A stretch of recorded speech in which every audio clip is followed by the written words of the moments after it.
Brazil came about in the early 1500s with the arrival of the Portuguese.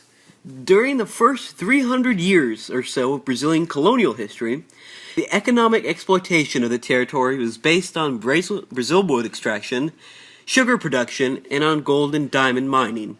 Slaves brought from Africa provided most of the working force of the Brazilian economy. Unlike the neighboring fragmented Spanish possessions, the Portuguese colony, built by the Portuguese in Latin America, kept its cultural and territorial identity after its independence, giving rise to the largest country in the region. In France, people were killing the French royalty. King Dom VI had moved to Brazil where he would be safer. During his time in Brazil, he made it one of the kingdoms of the United Kingdom of Portugal.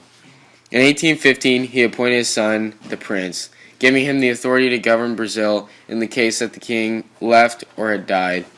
Portugal experienced a revolution which demanded the return of the king from Brazil. On the 26th of April, 1821, the king left Brazil in the hands of his son, the newly elected Prince Dom Pedro. General Jorge Aviles, who led the Portuguese military, forced Dom Pedro to dismiss and banish the ministers of the kingdom and finance.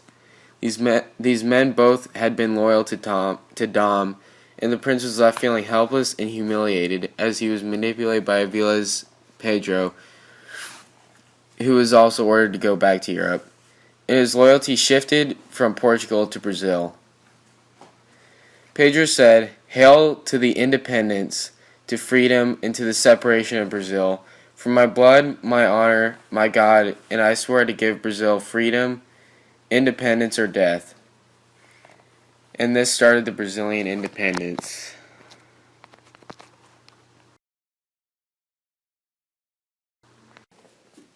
The events of the Revolution. The war between the Brazilians and Portuguese lasted from February 1822 to November 1823. In both land and naval combats, regular forces and civilian militia were engaged from both sides. In the newly created Army and Navy, the Brazilians had forced enlistment including foreign immigrants.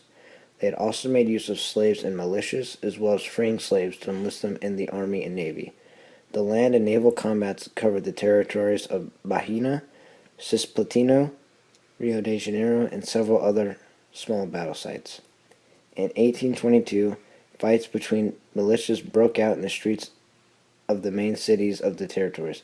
Additional forces were sent from Portugal to fight the Brazilians.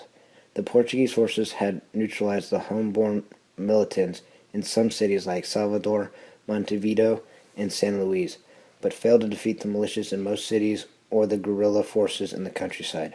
In 1823, the Brazilian army had replaced its losses of men and supplies, while the remaining Portuguese forces had a shortage of men and arms. The Portuguese found themselves forced to limit their military activity to some province capitals and strategic seaports. At sea, the Brazilian action was led by Thomas Crutzen. The Brazilians suffered early setbacks due to acts of sabotage against them by the Portuguese crew members. By 1823, the Navy was reformed and the Portuguese crew members were replaced by Brazilians, released slaves and white men under forced enlistment, and foreign mercenaries such as the British and the Americans. The Brazilian Navy succeeded at clearing the coast of the Portuguese presence and helped isolate the last Portuguese land troops. By the end of that year, they had pursued the remaining naval forces across the Atlantic and as far as the shore of Portugal. Today, there is still no reliable statistics on the number of the total of the war casualties.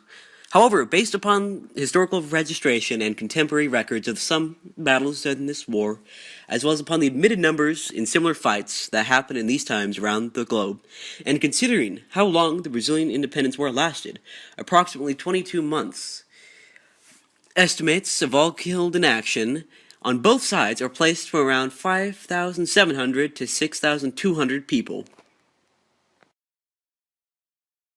They had several attempted uprisings and even had an economic crisis during the earlier Brazilian Empire, but they are now a thriving country. The Portuguese acknowledged the independence of Brazil in the Treaty of Rio de Janeiro of 1825. This officially ended the conflict and saw the Empire of Brazil emerge as a fully sovereign nation. The treaty was ratified by the Emperor of Brazil on August 30th, 1825, and by the King of Portugal on November 15th, 1825. And on that same date, the two documents of ratification were exchanged between Brazilian and Portuguese diplomats in Lisbon.